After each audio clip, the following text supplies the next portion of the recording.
Great.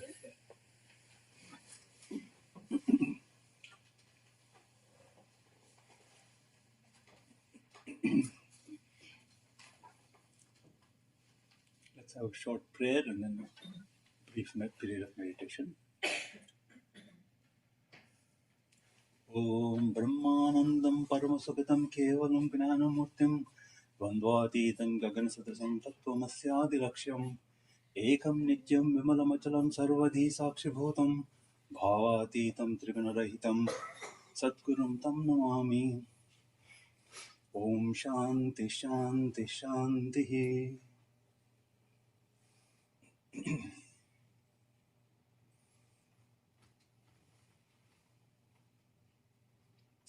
Let us relax our body and mind, getting rid of all alien and unbecoming thoughts and feelings.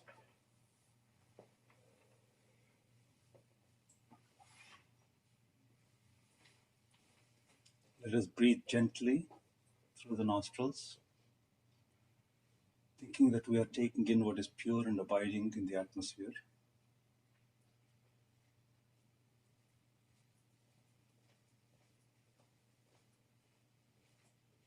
Let us think that body, mind, and senses are being rebuilt by materials that are pure and fit for meditation.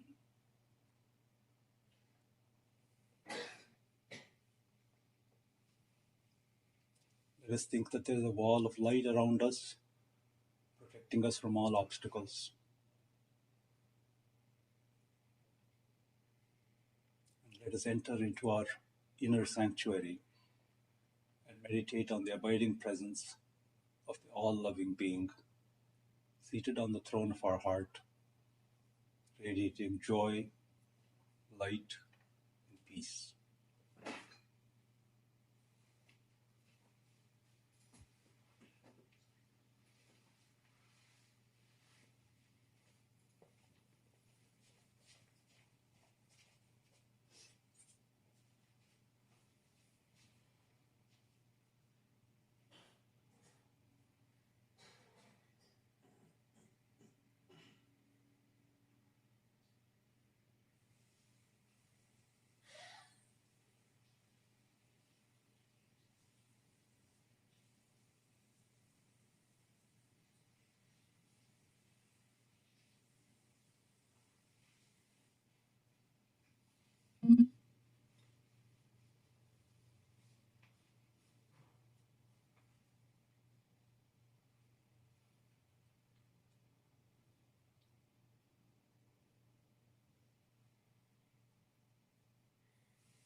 Om Shanti, Shanti, Shanti.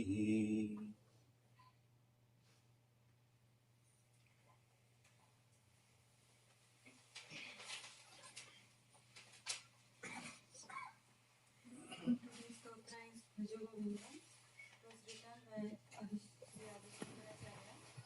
In the brief on this, Shankara explains us rather than spending our time in useless trivia like amassing wealth, lusting after women, request us to discriminate and cultivate a knowledge to learn the difference between the real and the unreal.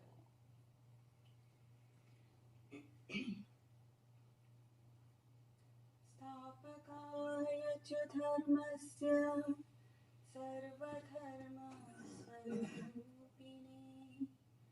अवतारवरिष्ठाय रामकृष्णाय ते नमः। भज गोविन्दं भज गोविन्दं भज गोविन्दं भज गोविन्दं गोविन्दं भज मूढमते भज गोविन्दं भज गोविन्दं गोविन्दं भज मूढमते सम्प्राप्ते सन्निहिते काले सम्प्राप्ते सन्निहिते काले नहि नहि राक्षति दुःखिं करणे भज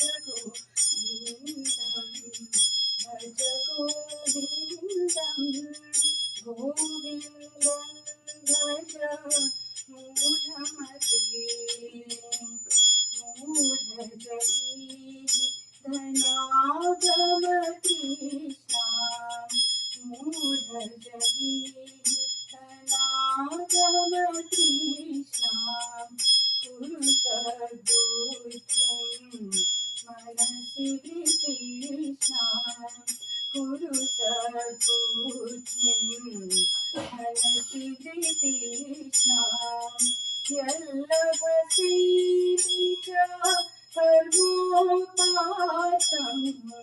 यल्लभसे निज कर्मोपातं मित्रं तेन विनोदयचित्तं मित्रं तेन विनोदयचित्तं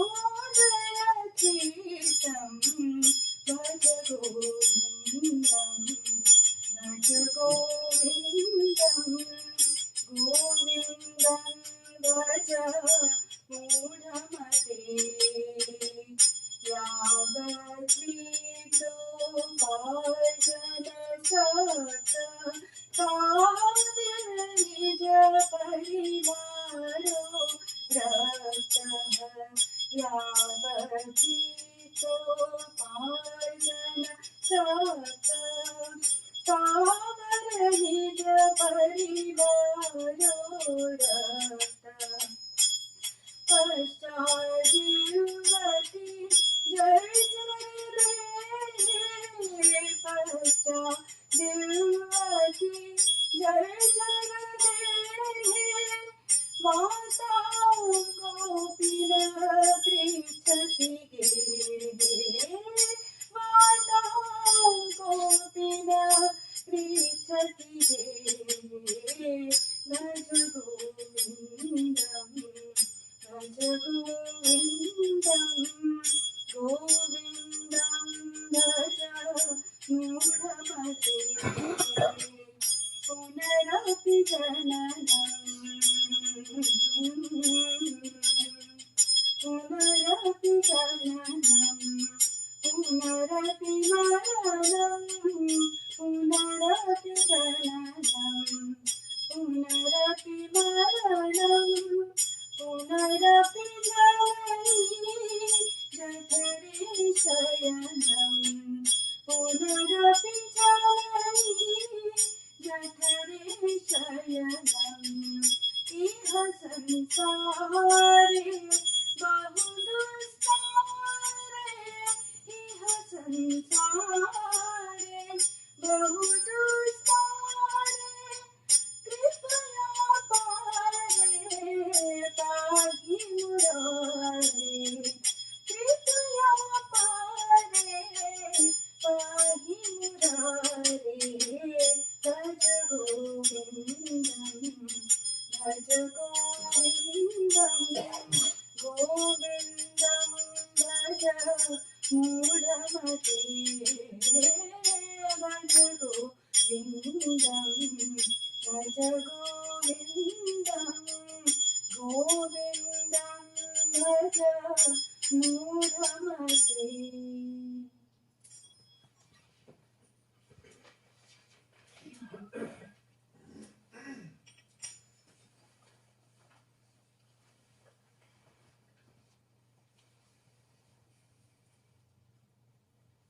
I'm reading from the book Towards the Goal Supreme. Swami Virajananda ji says, only the realization of God makes one's fund of spirituality inexhaustible, like the pot of milk of the child Gopala. The milk neither empties itself nor diminishes in the pot, however much one may pour it out. You know the story, don't you? A poor Brahmin widow's little son, Gopala, had to go to a village school alone every day through a forest. This used to make him very nervous. When he told this to his mother, she said, "Why, my child? Why should you be afraid? Your Madhusudan Dada, elder brother Krishna, lives in the forest. He will come as soon as you call him." The boy, simple as he was, readily believed this, and whenever he was afraid, he would cry out, "Where are you, Madhusudan Dada?" Immediately, a little boy of charming appearance used to come out of the forest saying, "Here I am, my brother. What is there to be afraid of?" And he would accompany Gopala through the forest, talking and playing with him. Some days passed in this way, and the boy was very happy. Now the time came for the Shraddha ceremony for the welfare of the departed mother of the school teacher, and the students were told to bring various things as presents to him for the occasion.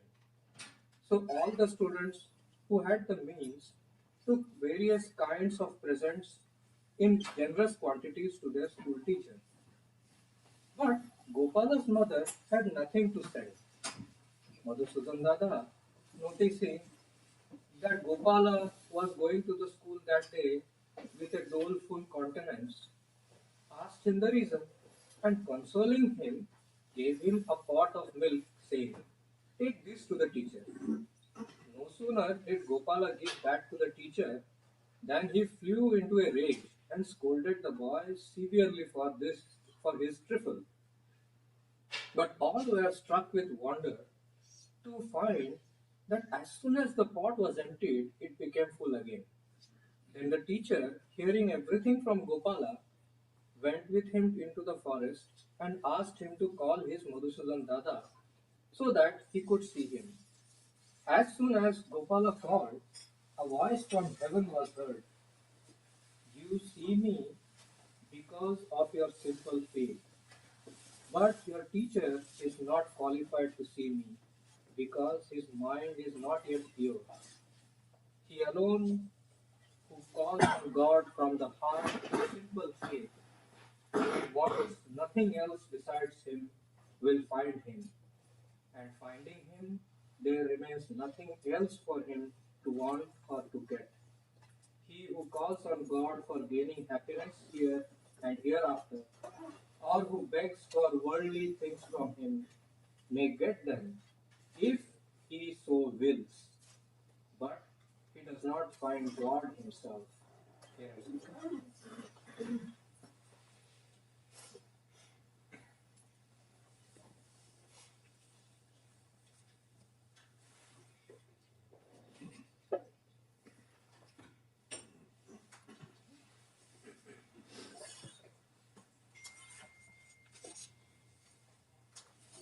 Thank you for everyone to come. Now, as you know, Swami Kripamananda is in India. Can you hear me? Swami Kripamananda is away for a little while, and it's good that we continue the services in the sense, at least, that we all meet and share ideas and have our each other's spiritual company, so that there's no gap in that, and that will help make sure that Swami enjoys his trip. He won't be worried about the center. So the subject of this talk is about spiritual preparation. So let me first explain what it is I had in mind to discuss, and we'll see. I mean, if there's time, perhaps we can all share ideas. You can tell me also what you think about this topic. So in many things, you see, the point is the key to success is in preparing yourself properly before you undertake something. If the preparation is good, then the chances of success are much higher. And so that's why we have to think in anything, whether most ordinary things. Say you have to write an exam, you have an exam in something, you have to prepare. Now, if you prepare, the chances of your doing well in the exam are higher, but only if you prepare properly.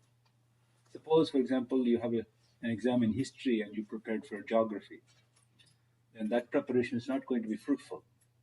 Or even if you have the right subject but you prepared for it differently than what you're expected to know, again that won't be fruitful. So we need preparation, but we need the right preparation too, good preparation, and then what we have to undertake will be fruitful. Now, in different things of ordinary things in life, we know the whole idea of preparation. It's not only in exceptional cases like when you have to write an exam, but daily, for example, when you go to sleep. Every day we go to sleep and we think it's quite natural. But actually, if you just reflect on it, it's quite a complex process what happens. In the first place, you can't just sit where you are and say, now I'm going to go to sleep. Actually, you can if you're in a boring lecture, you can do that. But normally you can't. You have to make preparations. So first thing is you have to give up what you are thinking about, because if you're thinking seriously about something, you won't fall asleep. And when you go to bed with some problem on your mind, you don't fall asleep. You keep thinking about it. Whether you solve the problem or not, it keeps churning in your mind. Similarly, you wear comfortable clothing, you turn off the lights, and so on. There are preparations that make sleep possible. And then the magical thing about sleep is your state of consciousness changes from the waking to the sleep. How and when it changes, we don't really know. We know it did because at the end of the sleep, we feel rested. We know we fell asleep. But that means every one of us, every day, is knowingly or unknowingly able to change the state of our consciousness from waking to sleep and come back to.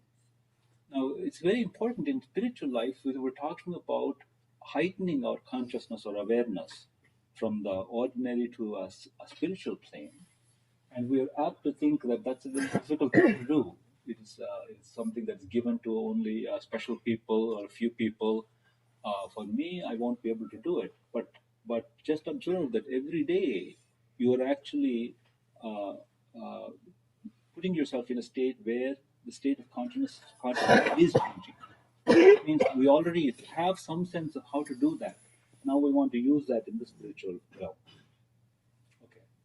So this talk is about what preparations we should undertake for spiritual life. So before getting into that, we have to say something about what we mean by spiritual life.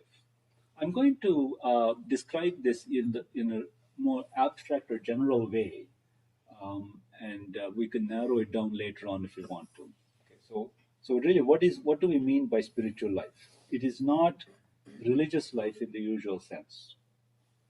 If by religion we mean having faith, having adherence to a certain dogma or a theology, uh, that kind of life is important. It has a place, something that we may call religious life, but we are talking about a little bit different thing, spiritual life. In this discussion, whether you believe Sri Ramakrishna is an avatar or a good man is irrelevant. It is about the growth of the individual. It's not about really what faith you have or how you believe, what you believe in. Now, in different religions of the world, we find there are different approaches taken to try to answer the question of ultimate reality. What is behind all of this? So some people will say, in some religious approaches, we start with God. We discuss the nature of God, and then we discuss the relationship of the individual with God. In Vedanta, there is another path, namely, you start with the human being, and you try to explore what is the nature of this human being, and in that process, discover there's an ultimate reality. So one is God to man, another is man to God. Man means human being. God to human being to God. And so here the question of whether you believe in God or not doesn't even arise in this approach. Because we know for sure, I don't know whether God exists, I know for sure I exist. How do I know that? I know that because if I don't exist, then who's making that statement? Somebody's making the statement. You're not making the statement that I don't exist. I'm making the statement. So therefore, My existence is given. I'm willing to accept that. And now the question is to ask, what is the nature of this being? Who is this person? Who am I? That is one approach. In Vedanta, that's a well-established approach. Who am I? What is my true nature? And what is my relationship with other living beings? So it starts somehow from the known and goes to the unknown. Um, in mathematics, there's a I'm sorry, I'll just now shifting to mathematical analogies. There is in studying the space, there are two approaches. One is called the global approach, and one is called the local approach. Sometimes you know global properties and you try to deduce local properties. Another time you only know local properties and you try to deduce something about the whole space. So this going from the human being to God is like that, studying local properties and then trying to deduce something about the whole vast reality. Okay, so it is important to review a little bit what Vedanta says in answer to this question, who am I? First assertion that it makes is, I'm not the body and I'm not the mind. Now, this is a Vedanta as a philosophy. A lot of discussion, a lot of time is spent in discussing this point and elaborating on it. But in brief, the philosophy is this: that if I look at my body, if I look at the series of pictures, for example, when I was young, when I was a baby, and I was a little older, and I'm growing older, and so on, and I look at that, physically, it's very different. Sometimes we don't even recognize when somebody shows us our baby picture, we don't recognize it. We're taking it on faith. Somebody said that's me, and we're believing that's me. The body has changed so much, it's unrecognizable from the baby to this one, and yet we say that is me. I was that baby. I was this young man. I'm this old man. So that whole sequence, it's me.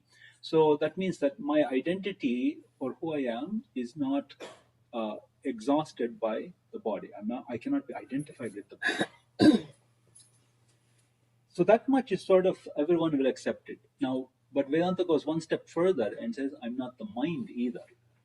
That's a little harder to understand because we cannot objectify thoughts as easily as we can objectify the body. So to make an assertion about something that we can't see or touch is a little bit harder, but here's the plausible way in which Vedanta presents it. The activity of mind is through thoughts. So we know that mind exists when there are thoughts in it. Now, thoughts are constantly changing. The thought that I had a moment ago is not the thought that I have now. So thoughts are coming and going, but it is me who is observing that flow of thoughts. So again, just as in the many pictures, I identified it's me, but there is something that's me that's not the body. Similarly here, there is something that's seeing this flow of thoughts. And therefore, thoughts come and go, but I remain the same. I'm not the thoughts. That's the principle of Vedanta would follow. Thoughts come and go, but I remain the same. Therefore, I am not the thoughts. So it's a kind of bold statement. I'm not the body and I'm not the mind. I say very bold because this particular point is I said told we've discussed this point before. This point that I'm not the thoughts is the fundamental difference between Western and Eastern philosophy. This is where the break occurs. In Western philosophy, even philosophy, I'm not even going to theology. Western philosophy, I am the thoughts. I am the mind. So this whole question of being separate from the thoughts doesn't occur. That's why Western psychology is so recent. Psychology as a science didn't develop until recently, because if I am the thoughts, and I also have free will, I'm supposed to be a free being. That's something neither East nor West will give up, the idea of freedom. I am a free being. Then therefore there cannot be any science to the way my thoughts go forward. I can't study it as a science. Why? Because if I am the thoughts and thoughts are subject to laws of science, then I have no free will. These are the fundamental philosophical issues that have been grappled with in East and West, but people have come to different conclusions. In Western thought for a long time it was, I identify with the mind. Vedanta says, you're neither body nor mind. Then what's left? What's left? And the answer of Vedanta is consciousness is left. Awareness is left. And that's where Vedanta takes the conclusion, I am that consciousness. And that consciousness has one more aspect to it. Of course, consciousness gives awareness. It is loving consciousness.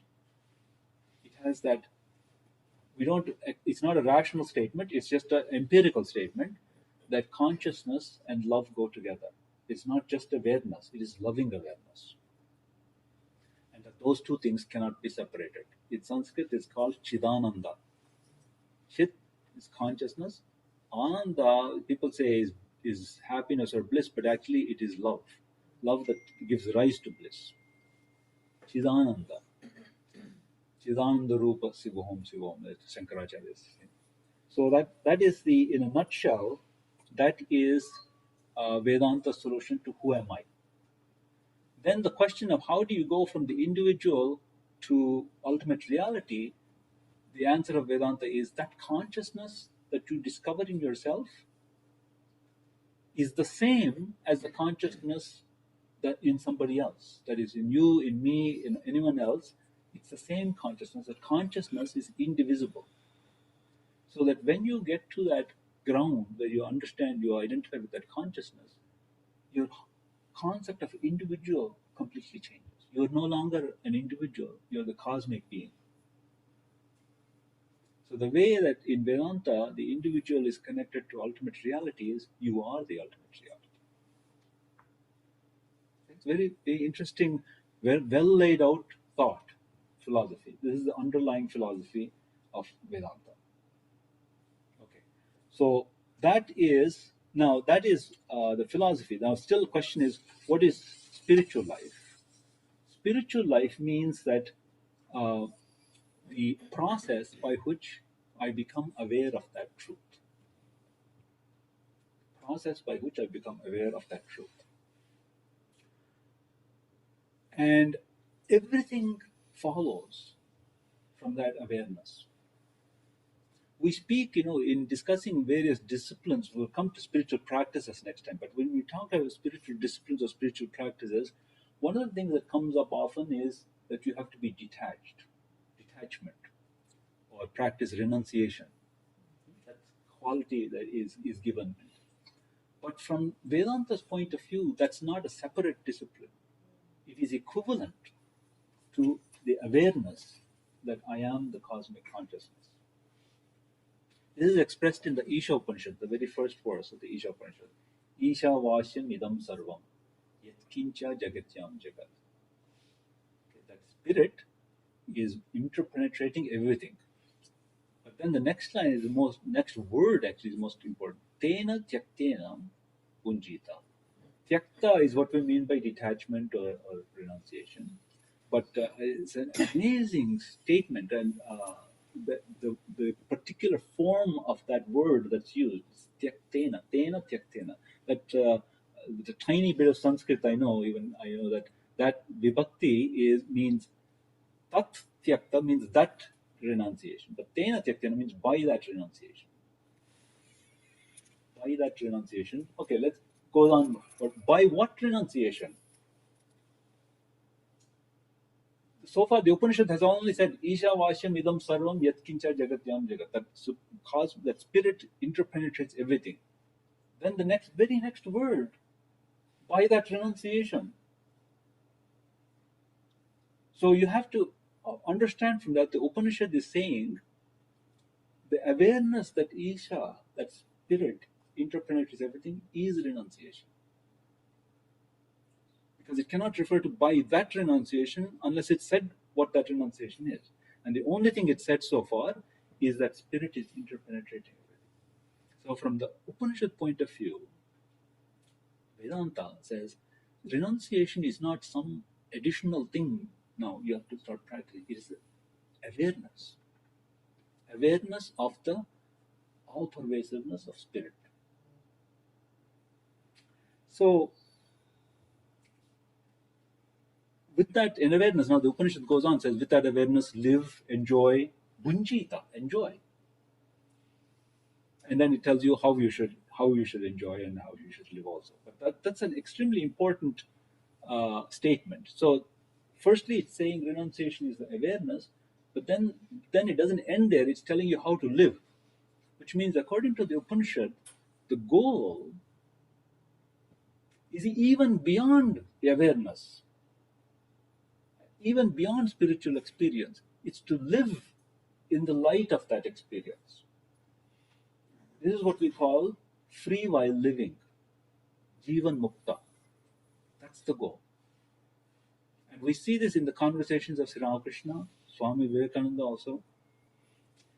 When Swami Pramadananda used to often tell this one that Swami Vivekananda says, Sri Ramakrishna asks, "What's your goal?" And Naren, he says, "I want to be absorbed in meditation and enjoy that bliss. Now and then come and eat a little food and go back." And he says, "I thought you're like a big boat to take many people across. I want you to see God with eyes open." That whole concept that spiritual experience is not the end of the journey. To live in the light of that experience, that's our goal. As you know, in the Gita, for example, in the Gita that Arjuna has the actual cosmic vision. What, in chapter 11, right? Chapter 11, I think, Vishwarupa Darsana. There's 7 more chapters after it. If having the vision of God is the goal, the Gita can end right there. The very next chapter, chapter 12, is about how do you recognize a devotee. And it's all about how we interact with people in life. Adveshta sarvabhutana maitra karuna evacha. Those are all things about how we interact with each other. So the Gita is also telling us the ideal is it's not enough to have the spiritual experience. What comes after is take that experience, translate it into action, into life. It is life. So that's what we call free while living. Jivan Mukta is the ideal for us. So this is so therefore that is what we mean by spiritual life. To go to that process from where we are to a point where we are constant awareness of spiritual presence, and we live in the light of that awareness. So this whole series of whatever we're going to get together and discuss is about that process. And today we talk about the preparation. Okay. Now remember, in Vedanta is not a theology, and it's not prescriptive. It is an individual journey. So even when we say, next week when we talk about spiritual practices, there are no prescriptions. This is what you got to do. It only gives you suggestions and says, this is a general, empirically this path seems to work. You have to figure out the details for yourself. Another point, by the way, good to get into our mind right from the very beginning, there's lots to discover. Books can only give you hints, but the journey is much more than hints. There's lots to discover, lots that is not in books. And you only discover that when you go on the path yourself. See, it's one thing to say, sit cross-legged and do japam for an hour. You can say that. Well, actually, you sit down cross-legged, try to do japam for an hour. What happens is within 10 minutes, your feet start hurting. Well, the book didn't tell me that. So that's a trivial example, but I'm saying there are many things like this that you discover in trying to put these things into practice. You have to discover for yourself, and then you have to dive deep within to find out what are the answers for this. Sometimes you can consult. Sometimes you have holy company. We can discuss with each other. I'm facing like this. What has happened with you? You can discuss with people who are spiritually ahead of us, the Swamijis. But the answers are not all in the books. There's lots to discover for yourself. Okay.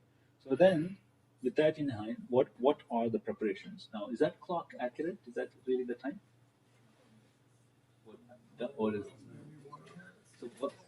Somebody keep me on time, because otherwise I'll just keep on talking. I say that. What's the time?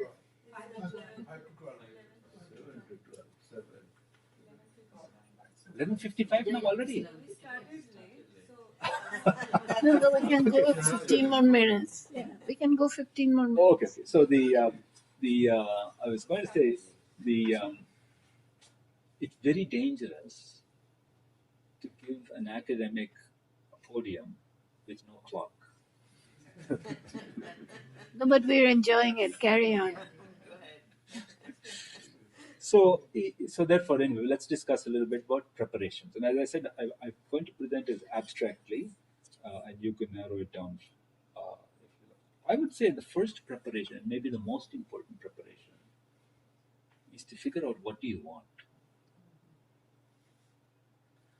Lots of times things don't work out well because you're trying to do something which is contrary to what your heart tells you. Where our heart is, it's very, very important to understand that. Nothing is going to be fruitful unless you listen to your heart. You know, when I see students in the classroom, students do badly not because they're not talented or they're not intelligent. Their heart's not in it. They're taking a course because somebody told them to take that course or because some program requires it. And I ask, what do you really want to do? They want to do something else. Then, if they were to follow their heart and do what they really want to do, they'd succeed. So sometimes, in anything, we'll find if we fail or if we have difficulties, it's because that we're not taking the time to figure out what we really want. So where your heart is, there success will be. That's it, general. That's not just about spiritual, about anything. Where your heart is, there you will have success. So you have to find out what we want. Where is your heart? And actually, that's a very individual question. What do I want? What do I want? See, we stumble through life because we don't ask ourselves this question. So we do what others think. Who is it that said nature abhors a vacuum? Which scientist said that? I think it's Einstein, perhaps. Nature abhors a vacuum. Somebody that somehow you can never have a vacuum. It will always it's older than Einstein. It must be about space because space is a vacuum. Right? So it says nature abhors a vacuum. So if there's something emptiness, it will get filled in with something. That's certainly true here. If you don't know what you want, others will try to tell you what you want. It happens to us, right? As we grow up, people have told us this is what we expect of us. Success means this. At one time, it was good for us, and it was absolutely essential for us. When we're babies, if we don't, our well-wishers, our parents, if we don't do what they tell us, we'll be in great danger. Because we really don't know. We have not the capacity to know at that point what's good for us. So at one point, it is good that somebody tells us what we should do, what we shouldn't do. But as we grow up, we have to grow also beyond that. Ask ourselves the question and answer the question, what do I want? Spiritual life is a pretty deep thing, and it's not going to be fruitful unless we can answer this question and be ready to listen carefully and be brutally honest with yourself. You see, there's no point in trying to do something that you don't want. You're not going to succeed. So if you ask, what do we want? I frankly don't think most of us want God at all. Sorry, I just don't. I think what we want is a happy and peaceful life. We want a happy and peaceful life. So maybe then that's what we should be working towards. We should try to figure out how to make our life happy and peaceful, how we can be good, decent human beings, how to love others, how to be loved by others. So, and spiritual life may not be in the picture at all. And that's nothing wrong in that. It's our state, and that's where we are, and that's what we have to address. But we've got to figure that out. We need to figure out what is it we want. Now the question comes, how do you figure this out? The answer is through reflection. You have to reflect. Vichara, it's called. Through reflection. And because each answer is different, nobody can do it for you. You have to yourself reflect. I need my own answer. You can't use what somebody else says. And also you have to accept the fact that the answer can change. It will evolve. What I think I want today and the way I answer today may not be the same tomorrow or years from now. Swami Vivekananda gives the example. When he was quite young, I think he wanted to be a cook to make certain sweets that he liked. At another time, he wanted to be a coach driver. That would be very the best thing. And he says, now I don't like those things. But at one time, things do change, so we have to be ready to accept that. And I'm not saying, in saying that you have to answer the question yourself, I'm not saying you should reject the guidance of others. You can certainly converse with people who you respect and who are your well-wishers and be guided by them, but still you have to ask the question.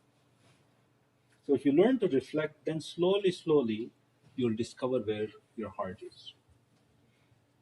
Now, actually, if we look at ourselves, in our actions and thoughts, it's already revealed.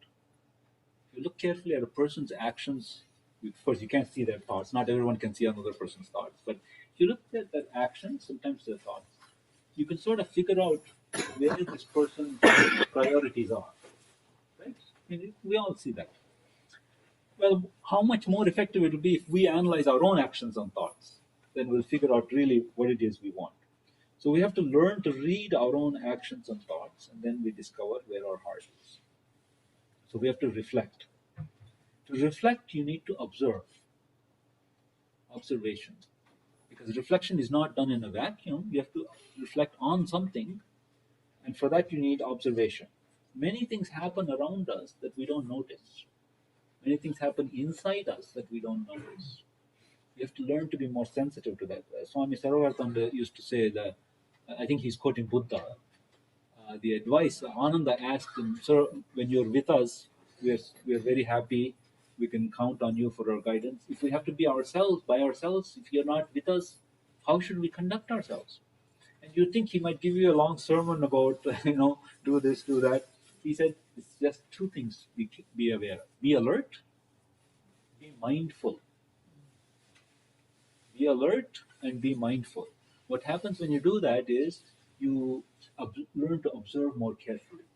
And then when you sit down to reflect, you have some actual data on which to reflect. Now, to actually be alert and mindful requires a little bit of detachment. Because if you're too involved in something, you can't take a step back and observe. So to do this observation carefully, we have to evolve some ability to withdraw ourselves from what's going on, a little bit of detachment. And that's a skill. It's actually a skill that you have to practice.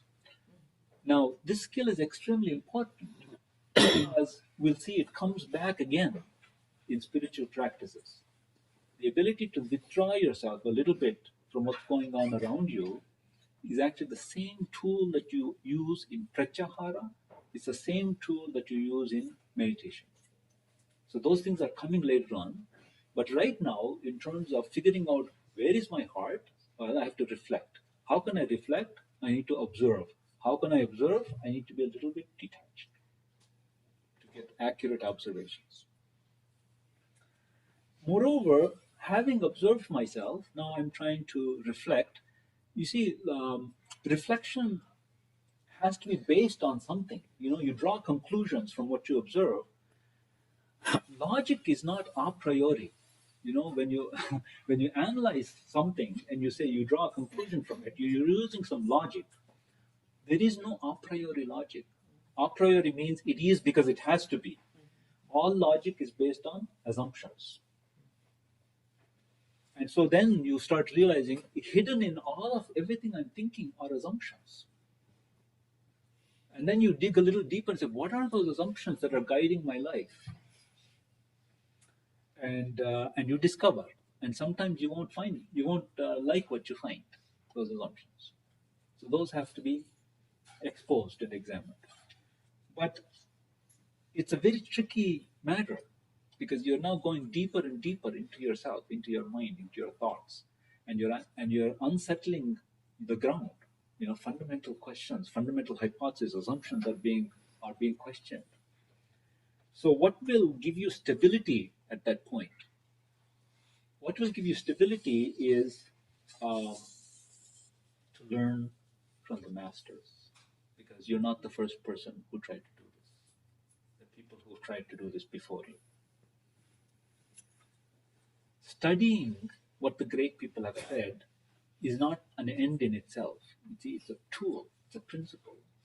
Because of this process that we're trying to go through, the spiritual preparation, we need to study the masters because They will give us the stability and the guidance when we're going deeper and deeper within ourselves. Swami Vivekananda says, even if you want to be a pickpocket, you need to study. You need to study somebody. You need to study with an expert. What more would it be like in in spiritual life? Now, some people at this point may, the way I've presented it so far, you don't need to start with any speculation. Right? You're not starting with speculation. But at this point now, when you say read the masters, somebody may object, but saying, then you're being hypnotized by them. They figured out this path, and so inadvertently you're accepting their theology or their philosophy. You're going to be hypnotized by them. To this, the best answer is what Swami Vivekananda himself gave. Actually, this question was asked when Vivekananda was talking in Harvard at the Graduate Philosophical Society. Sounds like you're hypnotizing yourself. And what he said in response is, no, sir, I'm not hypnotizing myself. I'm de-hypnotizing yourself. You're already hypnotized. You don't realize it. This is de-hypnotizing. It's a tricky thing. You see, you have to, on the one hand, you rely on the guidance of others. On the other hand, you have to question everything. It's a tricky matter, how to find the balance between it. It's not something the books can tell you. You'll only discover it when you do it yourself. What's the fine line dividing one from the other? When do you have to accept on faith? When do you question? It's a really difficult thing. Even in science, faith is essential. Even in science, faith is essential. No discovery in science can be made without faith. Since we're short of time, I'll leave it at that. But if we discuss later, then we can elaborate. The point is, though, that you need to study the masters to de-hypnotize yourself. And what happens is, through this process, slowly we start becoming philosophers. Reflection, mature reflection, makes us philosophers. And that philosophical attitude has all sorts of implications in the way we live our life. We learn to reflect instead of react. And that means we can live our life more intelligently. It makes us a little less judgmental about others because we reflect first. More understanding and compassionate. Now that's an extremely important preparation, learning to be compassionate. Swami Yatiswananda, in his book Meditation and Spiritual Life, which is a fantastic book, it's like a manual for spiritual life, has something there that I read a long time ago and it's really stayed with me. Learn to be a gentleman first before you try to be a saint. Learn to be a gentleman or gentlewoman before you try to be a saint. That is, be compassionate, know how to interact with people in a compassionate way before you dive into spiritual life. So I would say then that's what I would consider the most essential preparation. Ask yourself, what do you want? Then learn to reflect. Base that reflection on study and observation, and learn to translate the fruits of that reflection into a philosophical outlook in life in which we are more understanding, compassionate, that we reflect and don't react. If we can live a little bit like that, we've laid the ground. We are in very good shape to take up spiritual practices, and then spiritual practices will be fruitful. Good.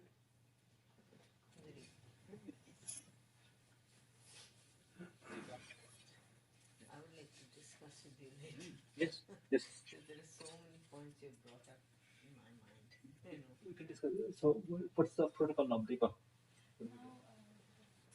Thanks so much.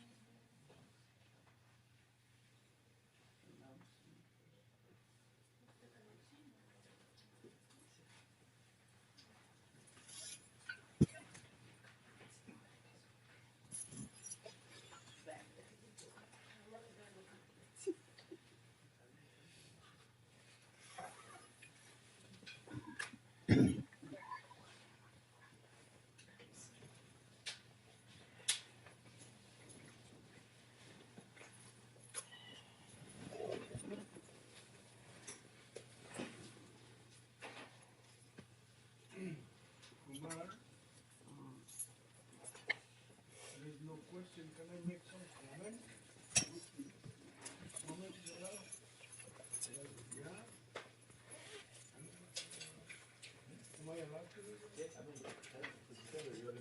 Yeah. Yeah. Any comment? Okay, I'm very happy to enjoy this display. This song of Bhaja Govindam was very, very appropriate. Raja Gopalachari used to sing this song sung by Subhalakshmi. I think Subhalakshmi was here one time. Yeah, in Toronto, many years ago. That's Bhaja Govindam. Nice. Thank you very much. I enjoyed that song very much, and I listen whenever I get chance. Second one, this is not a question, this is a comment. The speaker meant about mind, body, but he never added spirit. So That spirit, he said spiritual awakeness, that's okay. That spirit, mathematically is a zero. That spirit is a zero if you put on the right hand side is a million, if you left hand side is a zero, it's useless. That's the spirit. Somebody experienced that experience. It is very individual. Experience is, it is. I have experienced it sometime. I've seen it, not seen it.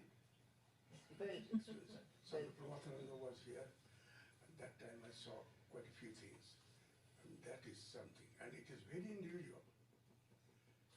Nobody will tell you, it is individual. You have to practice it. That's when you'll find it. You may not find it, but it is there. That's a big zero. Mathematically, it's a big zero. Sorry, Dada, I'm gonna discuss करूँ बेटा. Now Now they will give you two hands. Yeah, And then that's okay. we will start again. That's mathematics for you. Yeah. So on behalf of the Vedanta Society, thanks for attending today. And thanks to our hosts, Dr. and Mrs. Klasu. So I have some announcements of the programs for next week. 17th March, which is Friday, we'll have a scripture class in the center. The subject is Gospel of Sri Ramakrishna. There will be no vigil this month, which was scheduled for next Saturday. On the 19th, which is the Sunday, 19th of March, we will have a talk by Professor Kumar Murty again. The subject is spiritual practice. We will all assemble in the center, and if possible, we'll hold it there. So the venue is not 100% decided as yet. So we will have the closing chants and then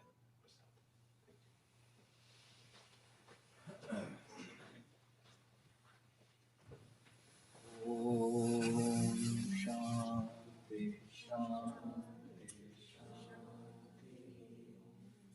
Hari Om Sri Ramakrishna Arpanamastu.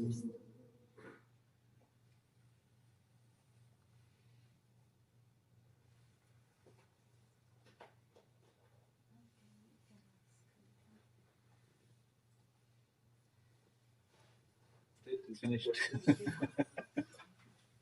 questions or any comments? You can start now. I've got one question. You told the steps leading to detachment. So, how do we detach ourselves? How? Yes. Detachment actually comes naturally when we understand things very clearly. So when reflection matures, the point is that detachment comes of itself. It's not something that we need to force. I mean, there's some things that are where you need to take immediate action. Some things that are harmful for us. Let's say there may be, suppose I have a habit that is not good for me, then I have to do something about it. But other than that, the more the general idea of detachment is something that grows with as you push forward in the clearer understanding, clearer awareness, clearer reflection. Detachment will come naturally, spontaneously. It's not something you need to force. For example, say if we are having an argument and I suddenly flare up. But before flaring up, I will think, I will talk to myself and say, this is the mind. Okay, you stay behind and control yourself. Right. So this is the sort of detachment of the mind. That's right. Yes. And how to detach ourselves, like emotionally or spiritually. Yeah, Spiritually. but just as you see your mind. By the way, that doesn't happen to everyone. Often, what happens, most people will say something and then realize, oh, I shouldn't have said that, or they may not even realize after saying it. But it's a sign of a certain degree of maturity, where the mind catches you before and says, no, just hold on, and you may feel like saying it, but you don't say it. But you can just extrapolate. You see, if you continue along that line, continue that, what will happen is even the emotion will be stopped even before it arises. It's a process. It's a process. Just as now consciously, if as long as I'm alert, that's why we said it has to be alert and be mindful, so that I can see what's coming. So my rational mind can catch it and say no. But if you extrapolate that, it goes into deeper and deeper into your being. Even emotionally, you won't react. So where does this detachment lead to from? No, I'm Yeah. just saying, like this senses we control and detach, Right. and then our mind and emotions. And is there such thing as spiritual detachment as well? It is kind of, it's more, I would say, spiritual awareness. Once you're aware of myself, once I'm aware of myself as spirit, once I am aware of myself as spirit, all the other detachments come. Just being aware that I'm spirit. You see, you were mentioning the use of the word spirit. Yes, the right word is in English. Spirit, of course, has many other connotations. Sometimes people use spirit to mean a ghost. This is not what we mean. Sometimes people, by the way, use spirit for alcohol. That's not what we mean. Spirit, in our sense, spiritual sense, is this consciousness, pure consciousness. Different than Atma. Actually, it's not. Yeah. Yes, Yes, yes, yes. So when you detach your body and mind, you can say all that remains is spirit. You cannot force yourself to detach. It's something, it just grows in you. Yes. When you do introspection, like you were talking about an argument, suppose there is circumstances, something happens.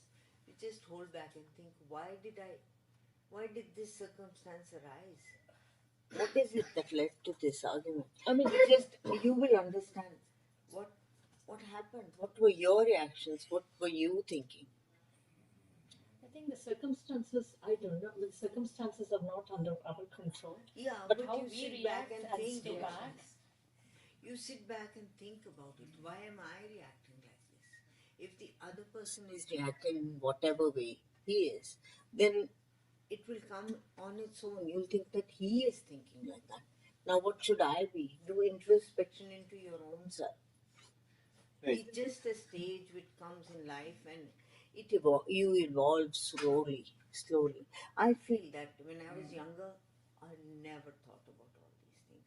As I'm growing older with experience, these things just come. You learn, and then you reach a stage as which he's saying. First is self-awareness, attention, and all that, and then on its own, when you detach from the situation, there's a sort of a bliss. And then later on, when circumstances are good, you can talk about it. In a nice way, you talk about it. Then it will not be the same. But it takes a lot. It grows on you. One thing though, sometimes we find there are practical problems, of how we deal with people. Things happen, and prayer helps a lot. So far, we've not mentioned prayer. Prayer helps a lot. So sometimes prayer for myself, prayer for the other person, both. But this issue about how the emotion and all these things. Even Mahatma Gandhi said, it's not that I don't get angry, but I'm able to control the anger before it manifests. That means even that you see that struggling soul. Mahatma Gandhi's life is really very amazing thing to study for, especially for a spiritual aspect. he's struggling with it. So when he said that, at that point, the emotion was still coming, but he was able to control the emotion. So like that, it's a process. That the deeper one goes, first there's emotion, and then there's even the seed of the thought before it arises. So that those are the, and you'll see in the spiritual practices that the heading, as we move towards spiritual realization, those things become more intense, and it's exactly that kind of control.